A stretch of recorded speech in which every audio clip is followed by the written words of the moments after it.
Sobat Dunia Donghua, kita berjumpa kembali. Tanpa berlama-lama mari kita lanjutkan ceritanya. Selamat mendengarkan dan selamat berimajinasi. Ning Changjiu dan Lu Jiajia mendengarkan jawaban ini, emosi mereka bergejolak. Ning Changjiu telah berspekulasi tentang beberapa penguasa yang telah jatuh 500 tahun yang lalu, tetapi ia tidak pernah membayangkan bahwa mereka sebenarnya adalah sang bijak. Hal yang sama berlaku untuk Lu Jiajia. Ia bertanya kepada Siming karena penasaran, meyakini itu adalah rahasia yang mengerikan, dan tak pernah menyangka jawabannya akan sesederhana itu. Namun, justru inilah titik buta dalam pikirannya. Jika sang bijak sudah menjadi penguasa tertinggi, mengapa ia memberontak? Apa sebenarnya yang ia lawan? Saat mereka merenung, Siming membuka mulut dan berkata pelan, "Masih ada paviliun Lingsu di puncak Chanwang di Middle Earth. Aku mengunjunginya beberapa bulan yang lalu saat berkelana sendirian di Middle Earth, tetapi gunung itu sekarang sunyi dan pavilionnya tinggal reruntuhan. Patung orang bijak yang bersemayam di dalamnya konon merupakan patung terakhir di Middle Earth. Di dekatnya terdapat sebuah prasasti batu, yang konon merupakan surat wasiat orang bijak tersebut. Prasasti itu dimulai dengan 8 karakter, menembus langit dan menggali bumi, namun tak pernah melihat Kunlun, tetapi sisa teksnya sulit dipahami." Siming perlahan mengingat, tatapannya melayang di antara cangkir teh. Kata-katanya yang tenang seolah membawa emosi lain yang tersembunyi. Ning Changjiu memiliki banyak pertanyaan, bukankah konon penguasa kerajaan ilahi tak bisa meninggalkan wilayahnya sendiri? Bagaimana orang bijak itu bisa lolos? Apakah ia akhirnya dibunuh oleh penjara guntur? Siming mendengarkan keraguannya, mengusap kepalanya dengan jari telunjuk dan jari tengah, lalu mendesah, kerajaan ilahiku runtuh 700 tahun yang lalu. Kau peduli pada orang bijak itu, tapi tidakkah kau peduli padaku? Ning Changjiu tersenyum tak berdaya dan bertanya, mungkinkah kau ingin kami membantumu memulihkan kerajaanmu? Itu tidak perlu. Siming berkata, ketika tahun kerajaan Tuhan tiba, aku akan merasakannya. Mengenai apakah aku bisa kembali, mari kita bicarakan nanti. Ia menyesap tehnya dan tersenyum, soal pertanyaanmu, sulit bagiku untuk menjelaskannya dengan jelas. Lagi pula, aku tidak menyaksikan apa yang terjadi kemudian, dan semuanya hanya kesimpulanku. Bukan aturan baku yang jelas bahwa penguasa kerajaan dewa tidak boleh meninggalkan kerajaan dewa. Konon, seorang penguasa tertentu sekarang dapat menggunakan kekuatan magis khusus untuk meninggalkan negaranya. Sedangkan Lei Lao, Siming menggelengkan kepalanya dan berkata, kerajaan dewa menerobos masuk ke Lei Lao sendirian. Aku juga terkejut ketika mendengar tentang ini di Luoshu, tetapi karena orang suci itu bisa melakukan ini, aku tidak percaya Lei Lao bisa menang dan membunuhnya. Di antara 12 penguasa, Lei Lao sudah yang terbaik dalam hal kekuatan tempur, tetapi aku selalu merasa bahwa target sebenarnya orang suci itu bukanlah penguasa kerajaan dewa. Bukan penguasa kerajaan dewa. Ning Changjiu sedikit terkejut. Kata penguasa kegelapan terlintas di benaknya. Sepengetahuannya, satu-satunya makhluk yang mungkin melampaui kerajaan ilahi adalah Pangeran Kegelapan, sosok yang digambarkan oleh penguasa neraka telah mengaburkan langit dan menghalangi jalan 6 dewa primordial. Ning Changjiu masih tak bisa membayangkan betapa mengerikannya makhluk yang bisa mencapai kekuatan Pangeran Kegelapan. Mungkinkah dikalahkan? Ning Changjiu merasa gelisah. Siming mengangguk pelan. Ia sama sekali tidak tahu keberadaan Pangeran Kegelapan, tetapi ia pernah secara pribadi menemukan apa yang disebut jalan surgawi selama menjadi pendeta wanita. Ia telah lama melupakan apa yang dilihatnya sekilas di balik cahaya keemasan yang maha kuasa, tetapi rasa dingin yang ia rasakan masih melekat hingga kini. Lu Jiajia bertanya dengan rasa ingin tahu, jadi, kerajaan ilahi mana yang pernah dihuni oleh Suster Sueci? Apa kau tidak ingat apapun? Aku tidak ingat, kata Siming. Tapi dibandingkan dengan itu, aku lebih penasaran, tentang orang yang membunuh penguasa. Siming tidak memiliki ingatan spesifik tentang wanita itu. Baru beberapa tahun belakangan ini ia perlahan mulai mengingat bulan yang bersinar terang. Bulan, bagaikan pedang raksasa, menembus langit, dunia bermandikan debu perak, pemandangan menakjubkan yang selalu menjadi mimpi buruknya. Ning Changjiu mengamati sosok Siming yang berlutut dengan damai, tahu apa yang sedang dipikirkannya. Dari pertempuran mereka sebelumnya di Rak Pendosa, ia tahu adegan kematian Dewa Ilahi akan meninggalkan bekas gelap yang tak terhapuskan padanya.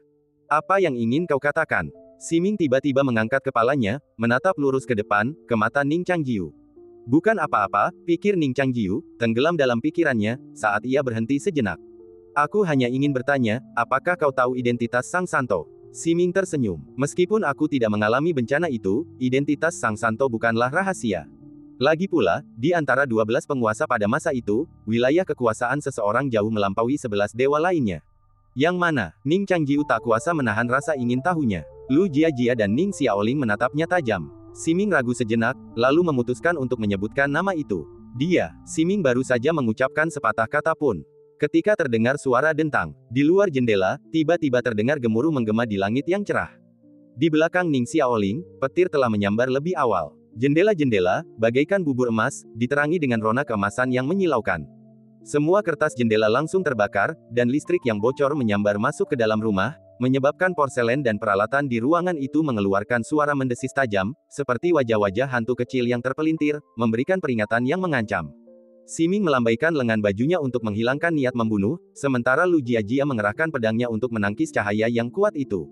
Ning Changjiu segera mengulurkan tangan dan melindungi rubah kecil di pelukannya. Siming tetap diam. Lama kemudian, guntur, bagaikan hukuman surgawi, benar-benar menghilang. Apakah kalian baik-baik saja? Ning Changjiu menatap mereka, ekspresinya serius. Siming menggelengkan kepalanya sedikit. Meskipun guntur peringatan itu menakutkan, secara tidak langsung juga menegaskan kecurigaannya. Namun, status orang suci itu terasa jauh lebih penting daripada yang dibayangkannya, kekuatan otoritas bukanlah penghalang. Ning Changjiu merapikan rambut Ning Xiaoling yang kasar dan menenangkannya, jangan takut, Xiaoling. Ning Xiaoling kini memiliki naluri takut terhadap petir. Bulu kuduknya berdiri, dan cakarnya bertumpu lemah di tubuh kakak seniornya, gemetar terus-menerus. Diskusi tentang orang suci dan raja terhenti. Makhluk setingkat itu jauh melampaui alam mereka saat ini. Beberapa hari berikutnya terasa damai. Senja yang menyelimuti sekte roh kuno telah sepenuhnya menghilang, dan sinar matahari yang telah lama dinantikan mengalir di 10 puncak. Di seberang formasi gerbang gunung, kehangatannya begitu hangat hingga orang lupa bahwa masih musim dingin. Raja ikan berbaring di pintu, sayuran di mulutnya, matanya hijau dan ekspresinya lesu. Ia memperhatikan Ning Xiaoling melompat-lompat riang di bawah sinar matahari, mendesah, dan berkata, kakak senior Ning, bisakah kau membantuku berbicara dengan Yujin? Aku ingin menjaga rumah Yujin. Kau bukan anjing, gerbang mana yang kau jaga? Tanya Ning Xiaoling. Raja ikan berkata dengan marah, aku jelas bukan anjing. Bagaimana bisa anjing makan daun sayur seharian? Ning Xiaoling berkata tanpa daya, siapa yang membuatmu menyinggung saudari dermawan kita? Saudari dermawan kita begitu kuat sehingga bahkan kakak laki-lakiku sedikit takut padanya. Aku tidak punya pilihan selain membiarkan Xiao Di mendengarkan. Raja ikan mendesah, menelan seteguk daun hijau, lalu berbaring di tanah dengan ekspresi putus asa seolah-olah telah menelan racun. Aduh, Xiaoling, kalau kau tidak membantuku sekarang, suatu hari nanti saat wanita itu menindasmu, kau akan menyadari bahwa kau tidak punya siapa-siapa untuk mendukungmu, kata Raja Ikan dengan sungguh-sungguh. Ketika Ning Xiaoling mendengar kata, menindas, tanpa sadar ia memeluk ekornya yang paling sensitif. Ia tergagap, adikku yang dermawan begitu baik padaku, bagaimana mungkin ia menindasku? Raja Ikan mencibir, berjemur di bawah sinar matahari dengan malas, dan tidak berkata apa-apa lagi. Para murid yang lewat memandangi daun-daun di baskom, lalu memandang kucing putih itu, yang tampak seperti biksu tua yang sedang bermeditasi, dan mereka semua mengaguminya. Aku tidak menyangka kucing-kucing sekarang menjadi vegetarian dan membaca kitab suci Buddha. Apakah itu, bermeditasi? Aneh sekali. Ah, ini kucing yang dipelihara Yujin, yang selalu mendapat nilai sempurna di kertas ujian. Memang agak mirip kucing legendaris itu. Kenapa kau tidak bertanya pada garis keturunan Yuling? Apa persamaannya? Kucing adik Yujin gemuk, dan yang ini kurus sekali, jelas bukan itu. Raja Ikan mendengarkan percakapan mereka, telinganya berkedut, amarahnya semakin menjadi-jadi. Ia berpikir, coba saja makan daun sayur selama 7 hari berturut-turut. Raja Ikan kesal dan hanya ingin tidur siang yang tenang. Ia mulai melafalkan, ajaran Buddha tak terbatas. Kucing itu berbicara. Murid-murid lainnya tercengang. Murid perempuan itu yang pertama bereaksi, setan telah memasuki sekte. Ia berteriak dan lari. Murid-murid lainnya juga bubar. Namun Raja Ikan tidak lagi mengantuk. Ia perlahan bangkit dari tanah. Ajaran Buddha tak terbatas. Ia teringat 4 kata yang baru saja diucapkannya tanpa sengaja, teringat akan sebuah rumor, dan menjadi semakin ketakutan. Ratapan dunia bawah menggema di telinganya berulang kali, seolah takkan pernah berhenti. Di belakang sekte spiritual kuno, energi spiritual melimpah, menggantung di tebing dan berubah menjadi air terjun. Lu Jiajia duduk diam di tepi kolam, gaun seputih saljunya terurai, rambutnya tergerai di punggungnya. Di tengah kabut uap air, sosoknya yang tua dan tenang bergoyang bagai bunga teratai. Ia duduk bersila, jari-jarinya membentuk gerakan tangan seperti burung bangau yang menari. Matanya yang menatap tebing dipenuhi secercah keraguan. Ia mengulurkan tangan, dan jari-jari di balik lengan bajunya yang lebar bagaikan kuas halus, dengan lembut mengusapnya ke ruang kosong di tebing, seolah sedang memecahkan masalah yang sulit. Di kedua ujung air terjun, ia mengukir teknik pedang Yujian Tianzong dan seni spiritual sekte spiritual kuno di setiap sisi, mengamati ketidaklengkapan masing-masing dan mencari cara untuk menyatukannya. Lu Jiajia harus mengakui bahwa Mu Lingtong dan pendiri Yujian Tianzong memang jenius. Seandainya Siming tidak menunjukkan kekurangan dalam ilmu pedangnya di Luoshu, ia tak akan menyadari ketidaksempurnaan kultivasinya. Dan sekarang, bahkan dengan teknik lengkap di hadapannya, Lu Jiajia masih belum bisa menemukan solusi dengan cukup cepat. Untungnya, Ning Changjiu meyakinkan dirinya sendiri bahwa Raja Ikan telah membantunya memecahkan ilmu pedang Xiaoling, jika tidak, sebagai guru Xiaoling, ia pasti akan sangat malu. Meskipun bertanya tanpa ragu dianggap sebagai suatu kebajikan, ia tetap ingin mempertahankan citranya yang hancur di mata Xiaoling. Namun, semakin cemas ia, semakin sulit masalahnya. Yang paling menyebalkan adalah, bahkan saat ia sedang bermeditasi, seseorang terus-menerus mengganggunya. Di belakangnya, suara lembut gemerisik rumput halus terdengar. Bahkan deru air terjun pun tak mampu menenggelamkannya. Sepasang kaki seputih salju menapaki rerumputan, dengan lembut menapaki jalan setapak berbatu. Meskipun jelas tertutup debu, mereka tampak berjalan di dunia, kaki giok mereka tak tersentuh. Hari ini Siming mengenakan gaun putih longgar yang tampak seperti jubah mandi, dengan lengan dan bahu terbuka, serta punggung yang indah, tubuh yang proporsional, dan kecantikan yang tak terlukiskan. Kak Jiajia, apa kau belum menyadarinya? Siming tersenyum dan duduk di sebelah Lu Jiajia. Pakaian Lu Jiajia sopan dan postur duduknya elegan, sangat kontras dengan penampilan Siming yang menawan. Lu Jiajia melirik gaun putih yang dikenakan Siming hari ini. Gaun itu ketat, hanya mencapai lututnya. Betisnya yang ramping berkilau cerah di bawah sinar matahari, dan jari-jari kakinya yang melengkung menyentuh air mata air dengan ringan, mengambang di atas air. Belum lagi orang lain, bahkan jantung Lu Jiajia pun berdebar kencang. Siming menatap wanita anggun di sebelahnya, dan merasa senang ketika melihat rasa malu yang muncul di wajahnya yang dingin. Dua orang dengan pikiran kotor duduk di dekat air terjun. Menghadapi pertanyaan Siming, Lu Jiajia menolak menunjukkan kelemahan dan berkata, "Aku sudah mengetahuinya. Aku hanya ingin tahu apakah ada hal lain yang terjadi. Lagi pula, Mu Lingtong memang mudah curiga, jadi aku harus lebih berhati-hati." Oh, jadi begitu. Siming tiba-tiba tersadar, aku sedang berpikir, 2 jam sudah berlalu, dengan kecerdasan saudari Jiajia, bagaimana mungkin dia tidak bisa menyelesaikannya. Lu Jiajia berkata ringan, "Saudari Sueci, kau terlalu khawatir." Siming mengulurkan tangan dan menyentuh tahi lalat samar di sudut matanya, lalu berkata, "Saudari Jiajia semakin sukses. Kau bahkan berani berbicara kepadaku dengan nada seperti ini. Oh, benar juga, saat kita berdua di Luoshu, kau selalu menurutiku dalam segala hal. Beberapa hari yang lalu, sebelum Ning Changjiu kembali, kau juga sangat patuh dan tunduk di hadapanku. Mengapa begitu suamimu kembali, kau bersikap seperti wanita simpanan?" Lu Jiajia merasa sedikit malu ketika mendengar ini. Ia mengedipkan bulu matanya dan membela diri, "Bukankah kakak Sueci berbohong kepadaku di Luoshu? Beberapa hari yang lalu, kau mempermalukanku di depan Xiaoling. Bagaimana aku bisa melupakan ini?" "Mempermalukanmu?" tanya Siming, lalu menjawab dengan polos, "Tentu saja tidak. Apa kau masih berusaha menyembunyikan hubunganmu dengan Ning Changjiu darinya? Lagi pula cepat atau lambat akan terbongkar, jadi kenapa tidak jujur saja? Lagi pula, Xiaoling sudah tidak muda lagi. Apa kau benar-benar berpikir guru sepertimu lebih pintar dari gadis bodoh itu?" "Kau," Lu Jiajia ditanyai, tetapi ia tidak tahu bagaimana membantahnya. Dan pertanyaan itu tampaknya masuk akal. Siming terus mendesak, "Aku selalu mengkhawatirkan adikku. Ada banyak hal yang belum kukatakan pada Xiaoling. Seharusnya kau berterima kasih padaku." "Diam," tegur Lu Jiajia. "Kau," Siming mendesah. "Aduh, setelah semua bantuan yang kuberikan padamu, kau bahkan tak sanggup memanggilku kakak. Sungguh menyedihkan." Lu Jiajia menundukkan kepalanya dengan marah, tak berkata apa-apa. Suster Sueci adalah seorang senior di hatinya, seseorang yang ia hormati.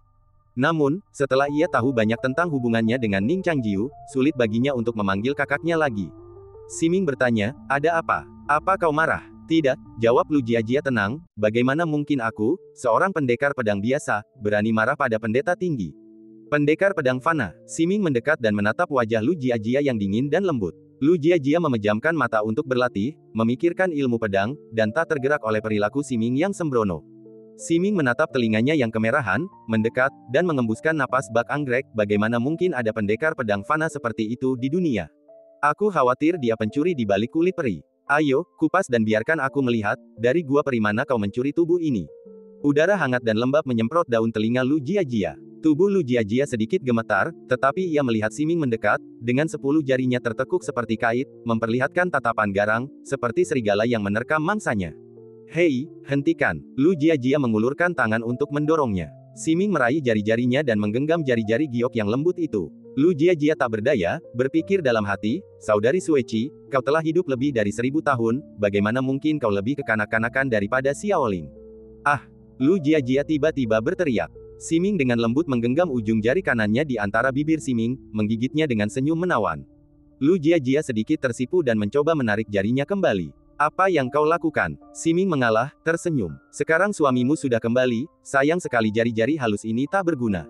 Omong kosong. Lu Jiajia menggertakkan giginya. Benar-benar marah. Ia sempat mempertimbangkan untuk mengaktifkan segel, tetapi Siming mengantisipasi hal ini dan menekan pikirannya dengan kekuatan alamnya.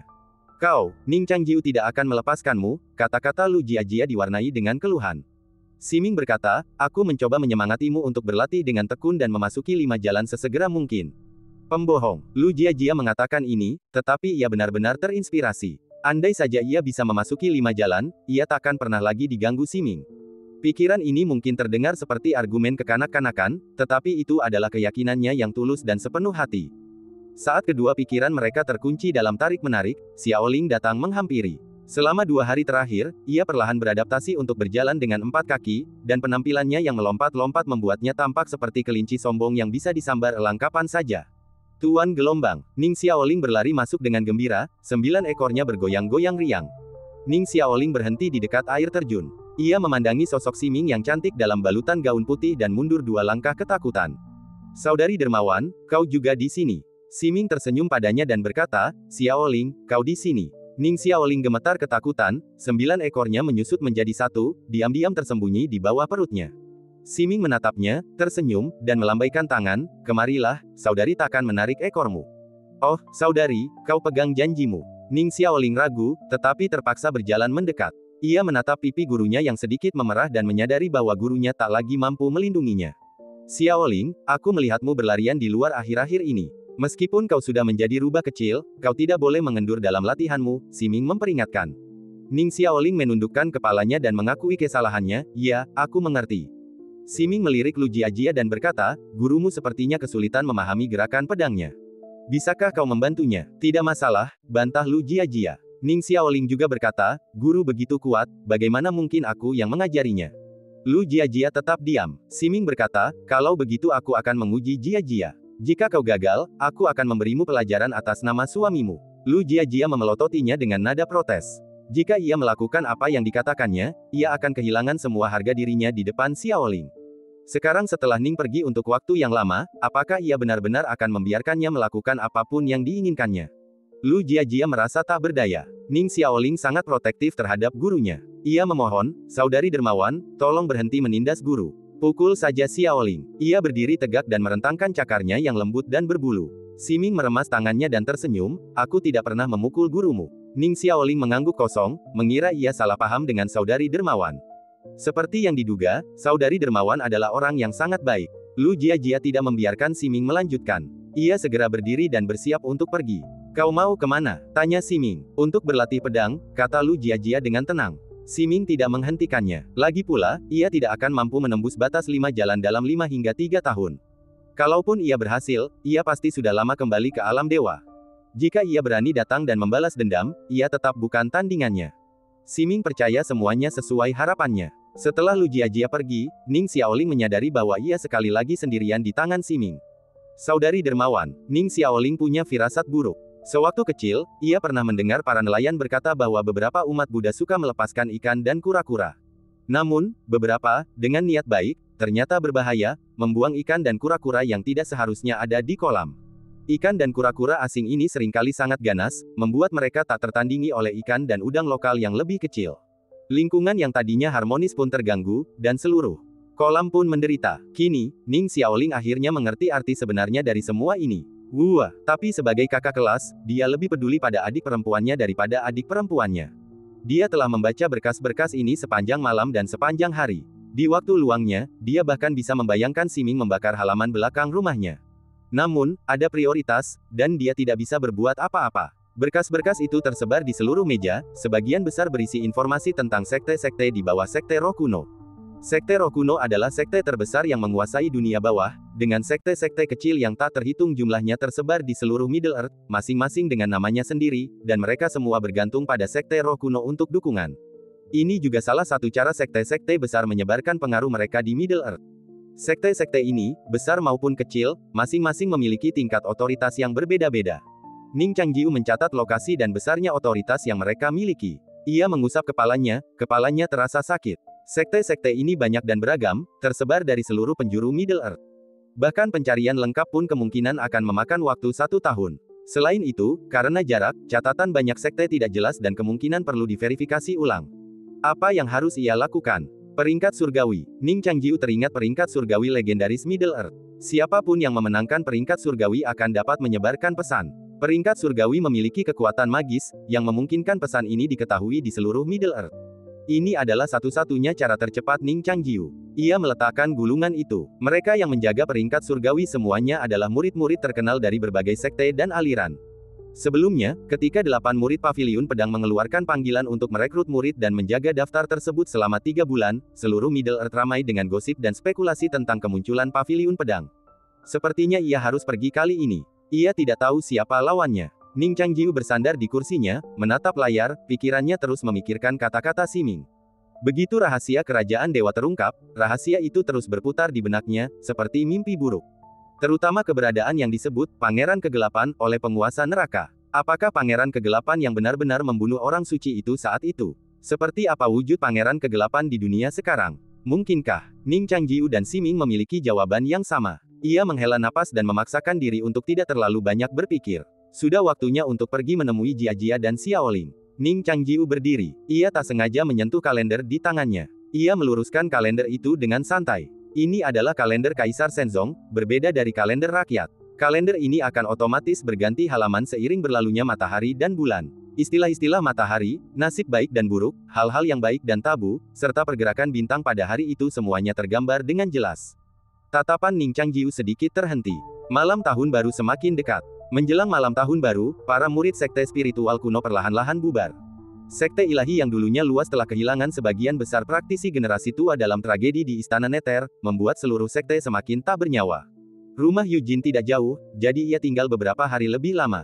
Wanita muda itu mengenakan pedang seorang murid inti, dan 2 pelayan berdiri di belakangnya, membawa tasnya yang menggembung.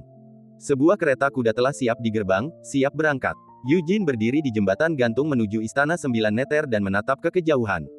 Sejenak, Ning Xiaoling tidak muncul. Berbalik, ia melihat seekor rubah kecil menatapnya dari hutan. Ia mengenali rubah cantik ini, ia sering melihatnya bermain-main dengan gembira di luar selama kelas di aula kayu.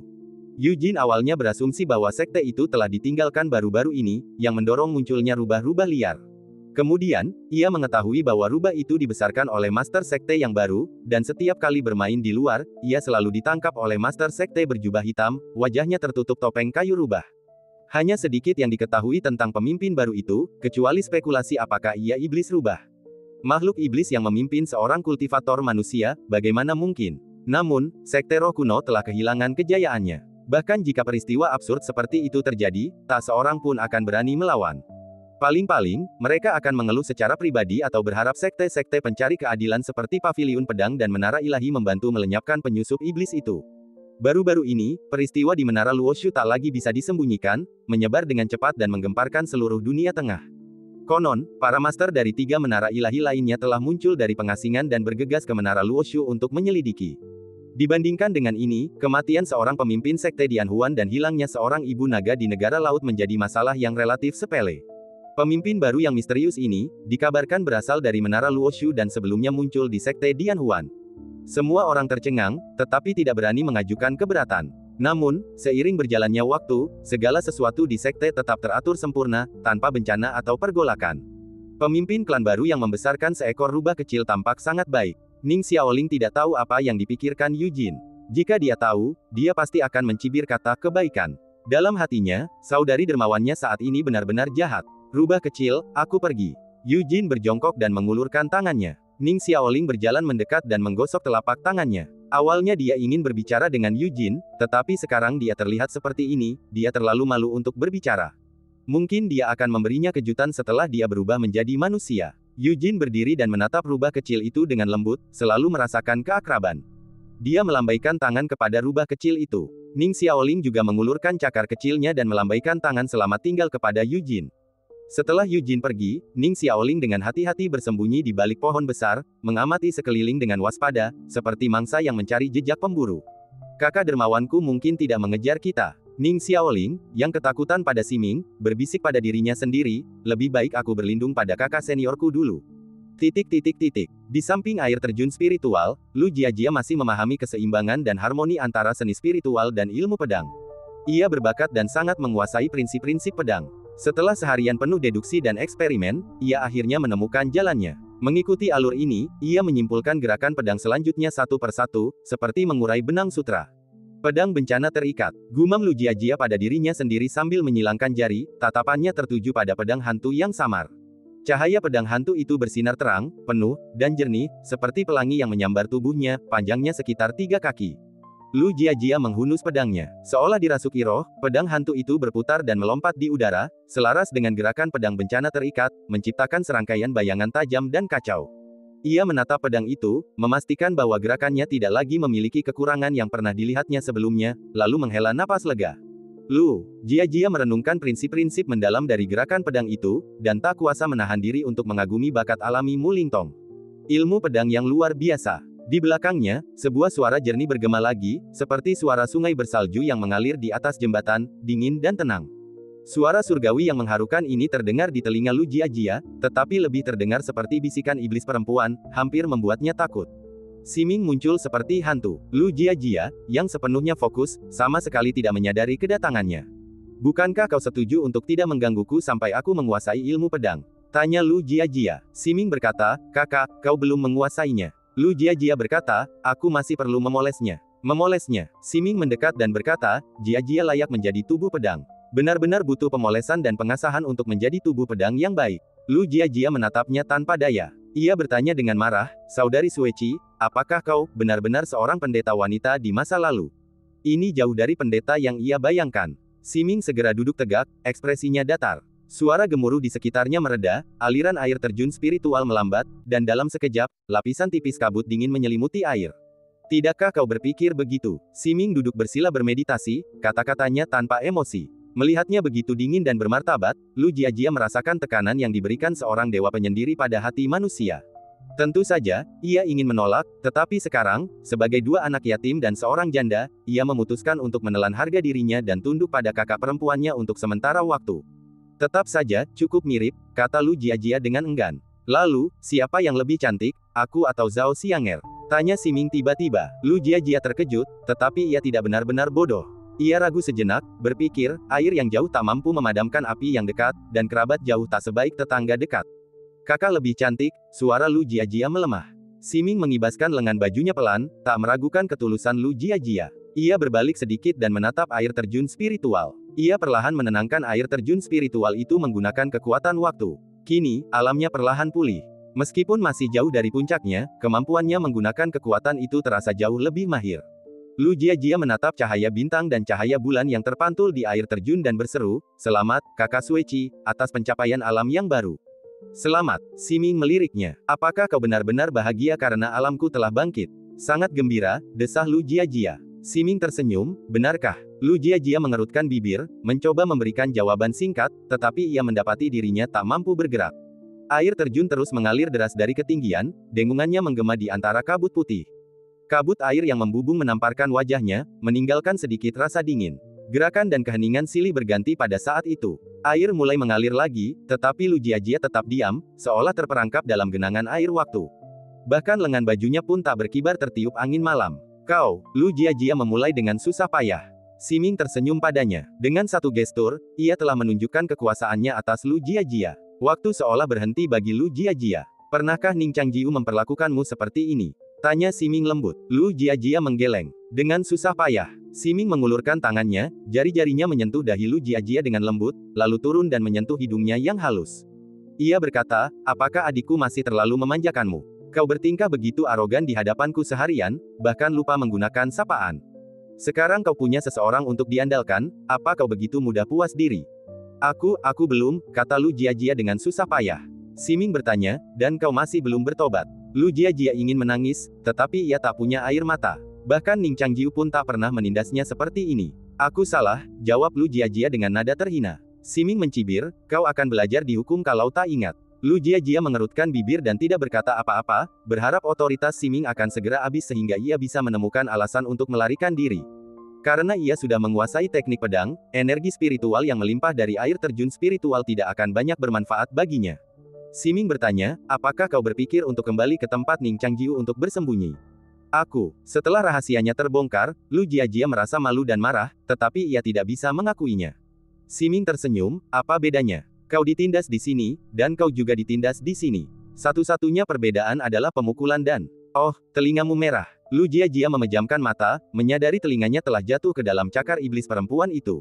Kakak, Lu Jiajia memutuskan untuk menyerah untuk sementara waktu, berpura-pura puas, Jiajia salah, kakak Sueci, maafkan aku. Benarkah? Tanya Siming, mengamati ekspresi sedihnya. Ya, kata Lu Jiajia. Siming memarahi, kau kan majikannya, bagaimana bisa kau berkata begitu pada budak sepertiku? Petik 2. Lu Jiajia merasa semua yang dilakukannya salah. Dia bukan dewi, tapi bandit wanita yang tidak masuk akal.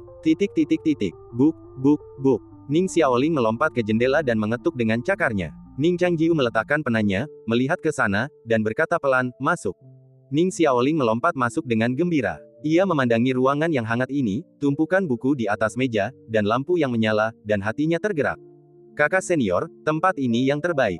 Ning Xiaoling bergegas, melompat ke tempat tidur, berguling-guling di tempat tidur, menggaruk selimut dengan cakarnya, dan tertawa gembira. Ning Changjiu tersenyum, ada apa? Ning Xiaoling menjawab, akan lebih baik jika tidak ada bandit, tidak, akan lebih baik jika tidak ada suster dermawan. Bandit, Ning Changjiu terkejut, apakah itu julukan yang kau berikan pada Siming? Ning Xiaoling langsung menggelengkan kepalanya. Tidak, jangan beritahu suster dermawan. Ning Changjiu melipat lengan bajunya, tersenyum pada rubah kecil yang tergeletak di tempat tidur, dan berkata, apakah hubunganmu dengan Siming baik-baik saja selama 2 hari terakhir ini? Apakah Siming menindas Xiaoling? Tidak, Ning Xiaoling tergagap. Suster dermawan dan tuan juga sangat akrab. Ning Changjiu tersenyum, mungkin mengantisipasi betapa arogannya Siming selama 2 hari terakhir ini. Setelah kakak selesai dengan dunia bawah, bantu Xiaoling melawan para bandit, oke. Kata Ning Changjiu sambil tersenyum. Ning Xiaoling merasa sedikit tak berdaya mendengar kata-kata kekanak-kanakan ini. Ia tidak berani langsung setuju, jadi ia hanya berkata dengan lemah, terima kasih atas kerja kerasmu, kakak. Ning Changjiu menatap gulungan-gulungan itu, kepalanya mulai pusing. Ia menghela napas dan berkata perlahan, Xiaoling, istana Jiuyu ini mungkin akan menjadi kediamanmu sebentar lagi. Saat itu, tempat ini akan menjadi istana Nether yang baru. Kau harus duduk di sini dan menyatukan kekuatan Netherworld yang tersebar di dunia manusia. Sendiri, Ning Xiaoling bertanya dengan cemas. Ning Changjiu berkata, jika Xiaoling merasa kesepian, aku bisa meminta adikmu Siming untuk menemanimu. Tidak sendirian, tidak sama sekali, kata Ning Xiaoling tegas, dengan tatapan mata rubahnya yang cerah penuh misi. Ning Changjiu tersenyum sambil memilah-milah kertas dan berkata, syukurlah kau tidak sendirian. Ngomong-ngomong, setelah kita menghabiskan malam tahun baru bersama, adikku akan pergi ke bagian tengah Middle Earth. Mungkin butuh 2 atau 3 bulan baginya untuk kembali. 2 bulan. Ning Xiaoling terkejut. Ning Changjiu bertanya, ada apa? Ning Xiaoling membuka matanya lebar-lebar dan bertanya, kakak, bolehkah aku ikut denganmu? Aku bisa membuat istana dunia bawah bergerak. Ning Changjiu berkata, aku akan pergi ke peringkat surgawi. Hanya satu orang yang boleh bertanggung jawab atas peringkat surgawi. Ning Xiaoling berpikir dalam hati, kakak, aku masih punya tempat berlindung selama kau di sini. Kalau kau pergi selama 2 bulan, saudari bandit itu akan menjagaku dan tuanku. Ning Changjiu tersenyum dan berkata, jangan khawatir, sebelum aku pergi, aku akan memberi peringatan keras kepada saudari dermawanmu dan memintanya untuk berhenti menindasmu. Ning Xiaoling menatapnya dengan ragu dan bertanya, kakak, apa hubunganmu dengan saudari dermawanmu? Ning Changjiu berkata, apa hubungannya? Jangan terlalu banyak berpikir. Ning Xiaoling berkata, aku tidak percaya. Dia bertingkah begitu arogan, dan kakak senior tidak peduli padanya. Dia pasti kerabat. Ning Changjiu berkata, bukankah itu sebabnya aku mengkhawatirkan keselamatan Xiaoling? Ning Xiaoling memandangi tumpukan buku itu, merasa tertekan. Ia tidak berkata apa-apa lagi, bersembunyi diam-diam di kamarnya sendiri, menyisir rambut ekor sembilannya. Ia berkata, kakak senior, dermawan kita sangat cantik, apa kau benar-benar tidak tergoda? Ning Changjiu bertanya dengan tenang, dalam benak Xiaoling, apakah kakak senior tipe orang yang mudah tergoda oleh kecantikan? Ning Xiaoling menatapnya dalam diam. Meskipun ia enggan mengakuinya, saudari Xianger, Tuan Jiajia, dan dermawan kita, masing-masing dari mereka sungguh cantik jelita. Meskipun kakak senior selalu menampilkan diri sebagai seorang pria sejati, pernyataan itu terasa semakin tidak meyakinkan. Tentu saja tidak, kata Ning Xiaoling tegas. Tidak apa-apa, kata Ning Changjiu perlahan. Dengan Xianger, Jiajia, dan saudari junior, kakak senior sudah puas. Secantik apapun Nona Siming, itu bukan urusanku. Untuk saat ini, kami hanya kenalan biasa. Benarkah? Ning Xiaoling tidak begitu percaya. Lagi pula, ia pernah mendengar kakak senior mengatakan hal-hal seperti, hanya mereka yang cukup berani untuk menikahi Zhao Xianger karena kecantikannya, dan, Lu Jiajia selalu menjadi guru yang kuhormati. Ketidakkonsistenan kakak senior tidak pernah menarik kembali kata-katanya selama 1 atau 2 hari. Tapi jika Suster Siming benar-benar menjadi istri ketiga kakak senior, lalu bertemu Suster Xianger, aku khawatir akan terjadi keresahan siang dan malam. Ning Changjiu menatap rubah kecil itu dan berkata, sekarang kau bahkan tidak percaya apa yang dikatakan kakak senior. Aku percaya, kata Ning Xiaoling serius. Ia meringkuk dalam diam di selimut, memperhatikan kakak senior membaca dengan saksama, enggan keluar. Malam tahun baru tinggal beberapa hari lagi, kata Ning Changjiu tiba-tiba. Ya, kenang Ning Xiaoling, 3 tahun lalu, kami menghabiskan malam tahun baru di kota Linhe. Kami sepakat untuk pergi melihat festival Lentera, tapi sayangnya, hal seperti itu terjadi. Ning Changjiu berkata, tidak ada yang akan mengganggu kita tahun ini. Ya, kata Ning Xiaoling, kita bisa pergi ke jalan Yixiang bersama. Di sana sangat ramai. Xiaoling akan menunjukkan jalannya pada kakak senior. Malam itu, Siming, sebagai master sekte, melepaskan formasi yang menyelimuti sekte roh kuno. Kepingan salju dari dunia fana berjatuhan, mendarat di sekte yang kosong dan sunyi. Di atas bangunan beratap gelap dan berubin hijau, Siming mengetuk-ngetuk atap dengan jari kakinya, sosoknya tenang dan tua, seperti ombak yang mengapung di malam hari. Ia menatap bulan, yang masih tampak jelas di balik salju, tenggelam dalam pikirannya. Lu Jiajia, dengan pedang di tangan, berhenti sejenak saat ia memperhatikan wanita yang menatap bulan dari paviliun. Ia berniat diam-diam mencari Ning Changjiu saat Siming pergi, tetapi Siming tanpa malu-malu menghalangi jalan mereka. Siming mengalihkan pandangannya dari bulan. Ia menatap bayangan di tengah salju yang turun, lebih dingin dari salju, lebih tenang dari bunga prem, dan tersenyum, saudari Jiajia, kau mau kemana? Hari ini, Lu Jiajia telah sepenuhnya ditundukkan oleh Siming. Lu Jiajia menatap istana Jiuyu di dekatnya, mengerucutkan bibirnya, dan setelah beberapa saat, berbicara dengan lemah, aku, di sini untuk mencari saudariku. Aku mengerti, Siming tersenyum. Mereka berdua tahu apa yang sedang terjadi. Siming dengan lembut melompat turun dari atap dan tiba di depan Lu Jiajia. Ada apa kau mencari adikku? Tanya Siming. Lu Jiajia menundukkan kepalanya, alisnya melembut, giginya menggertak saat ia berkata, ada beberapa gerakan pedang yang tidak bisa kupahami sepanjang hari, jadi aku meminta instruksimu, adikku. Siming menyipitkan mata sedingin es, mengulurkan tangan dan menusuknya di antara kedua alisnya, sambil berkata, baiklah, adikku akan mengajarimu malam ini. Terima kasih, adik Sueci, Lu Jiajia membungkuk. Ia menatap gedung tinggi di ujung jalan bersalju, ingin menangis tetapi tak kuasa. Tepat saat Siming hendak membawanya pergi, gerbang istana Jiuyu tiba-tiba terbuka. Cahaya redup menyinari malam. Dalam cahaya lilin yang hangat dan pucat, salju yang turun tampak lebih jelas. Ning Changjiu, mengenakan gaun putih longgar, perlahan muncul dan bertanya, Nona Siming, kemana kau akan membawa Jiajia? Siming berkata, mengajariku ilmu pedang. Ada apa? Apa kau keberatan? Ning Changjiu berkata, aku juga punya sesuatu untuk ditanyakan pada Jiajia. Siming menatap Lu Jiajia dan berkata, kau mau pergi dengan siapa? Lu Jiajia berpura-pura ragu, memberi Siming sedikit rasa hormat, dan segera menuju ke istana Jiuyu. Siming menatap punggung Lu Jiajia, sedikit kesal, dan bergumam dalam hati, anak perempuan. Tidak bisa dikurung di rumah saat mereka besar nanti. Ning Changjiu menatap Siming dan bertanya sambil tersenyum, di luar dingin. Nona Siming, mau ikut menghangatkan diri? Siming tidak ingin dibalas oleh mereka. Ia berkata pelan, tidak, aku ada urusan penting. Sambil berbicara, sosok wanita itu berkelebat di malam hari, seolah-olah ia juga telah berubah menjadi kepingan salju tipis, tertiup angin ke dalam kegelapan.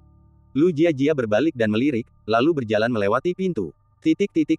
Dalam cahaya redup, Lu Jiajia melepas jubah beludru merah yang dikenakannya, mengibaskan salju yang menempel di atasnya, dan dengan lembut menggantungkannya di gantungan baju. Lu Jiajia merasa sedikit lebih rileks. Ia menatap wajah Ning Changjiu yang sedikit lebih kurus karena kelelahan, lalu tersenyum dan membungkuk. Suamiku, kau terlambat beberapa menit membuka pintu. Apa itu disengaja? Ning Changjiu terkejut. Melihat sikap acuh tak acuh Lu Jiajia yang biasa hilang, ia bisa membayangkan betapa tersentuhnya ia saat Siming membukakan pintu. Sayangnya, Siming memang sudah keterlaluan. Sepertinya ia butuh pelajaran. Tapi sekarang, Ning Changjiu menyingkirkan salju dari bahu dan rambutnya, dengan lembut mengingatkannya, kau tidak perlu memanggilku suamimu sekarang. Hah? Lu Jiajia bingung. Ia bertanya-tanya apakah mereka hanya guru dan murid di depan umum, jadi apalagi yang bisa mereka panggil secara pribadi. Mungkinkah? Lu Jiajia semakin malu. Ia sudah sangat gembira karena telah lolos dari cengkeraman Siming, tetapi sekarang, melihat Ning Changjiu dalam cahaya lilin yang hangat, mengingat kembali kecemasan dan kekhawatirannya sendiri selama hari-hari Siming berada di dunia bawah, hatinya sedikit terguncang. Jadi, itulah yang kau inginkan. Ia pikir ia mengerti. Lu Jiajia tersenyum tipis, mengedipkan mata pada Ning Changjiu. Bibirnya yang kemerahan terbuka saat ia berkata lembut, Jiajia, salam, guru. Aku ingin tahu apa yang kau panggil di tengah malam begini. Pendekar pedang yang mempesona ini. Ning Changjiu, mengamati ekspresi emosi Lu Jiajia yang jarang, merasa sama gelisahnya. Tapi sekarang, tidak ada apa-apa, Ning Changjiu merasa sedikit canggung, tetapi ia mengalah.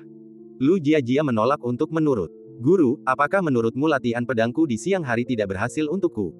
Kau ingin menegurku? Aku sudah bilang kalau aku membuat kesalahan, guru ingin menempa pedangmu. Ia menggigit bibirnya, menundukkan kepala, dan berhenti bicara. Ia perlahan berbalik dan berjalan ke jendela.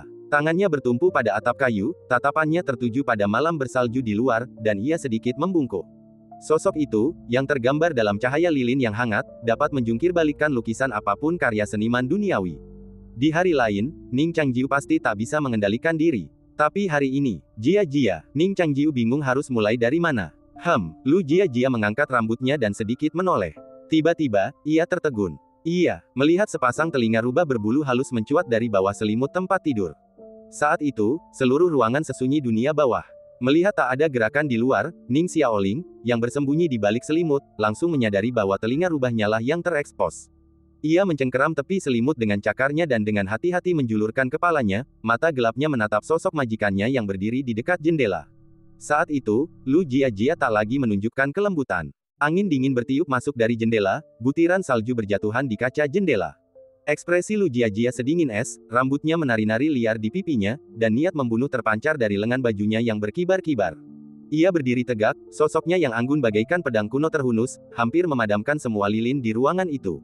Tuan, Xiaoling tuli dan buta, Xiaoling tidak melihat apa-apa. Ning Xiaoling menutupi dirinya dengan selimut, menggigil merasakan niat membunuh tuannya. Ning Chang Jiu, Lu Jiajia tiba-tiba berbalik dan menatap pemuda tak berdosa yang berdiri di dekatnya. Jiajia, dengarkan penjelasanku. Xiaoling baru saja. Oh, itu yang baru saja hendak kukatakan padamu. Siapa sangka kau akan begitu? Tidak, ini semua salahku. Jiajia, tenanglah. Jangan lakukan apa-apa. Jiajia, berhenti memukulku. Ampuni aku. Aku sudah bekerja keras merapikan buku-buku ini. Ini menyangkut keselamatan Xiaoling. Kau benar-benar tidak boleh menyentuhnya. Kau mencoba membunuh suamimu. Kau boleh memukulku, tapi jangan menindas Xiaoling. Ini tidak ada hubungannya dengan Xiaoling. Ning Xiaoling mendengarkan jeritan kakak seniornya dan bersembunyi di balik selimut. Ia berkata dengan lemah, ya, ini semua salah kakak seniorku. Tuan, pergi pukul dia, jangan pukul aku. Petik 2 tanda tanya petik 2. Ning Changjiu, yang dikejar-kejar Lu Jiajia ke seluruh ruangan, merasa semakin sedih setelah mendengar kata-kata adik perempuannya. Di istana Jiuyu, energi pedang berkelap-kelip dan cahaya lilin berkelap-kelip. Aula bertingkat beberapa itu riuh sepanjang malam, dari lantai dasar hingga lantai atas, dan dari lantai atas hingga lantai dasar. Sesekali, seekor rubah melompat-lompat untuk menghindari bayangan. Siming, suara Ning Changjiu tiba-tiba terdengar dari istana Jiuyu, di mana kau, pendeta? Kemarilah dan jagalah adikmu. Siming duduk di luar istana, mendengarkan jeritan samar dari dalam istana di tengah salju tebal, dan tak kuasa menahan diri untuk tidak mengerutkan bibirnya. Ia melepaskan botol anggur baru dari pinggangnya, menempelkannya ke bibir, dan menyesapnya. Dulu, ia jarang minum. Sebagai dewa, baginya, kekuatan anggur tak ada bedanya dengan air. Namun malam ini, ia menyesapnya secara spontan, sambil memandangi cahaya lilin yang hangat di istana Jiuyu, dan ia merasa sedikit mabuk. Dan cerita pun berakhir, nantikan cerita selanjutnya. Terima kasih telah mendengarkan.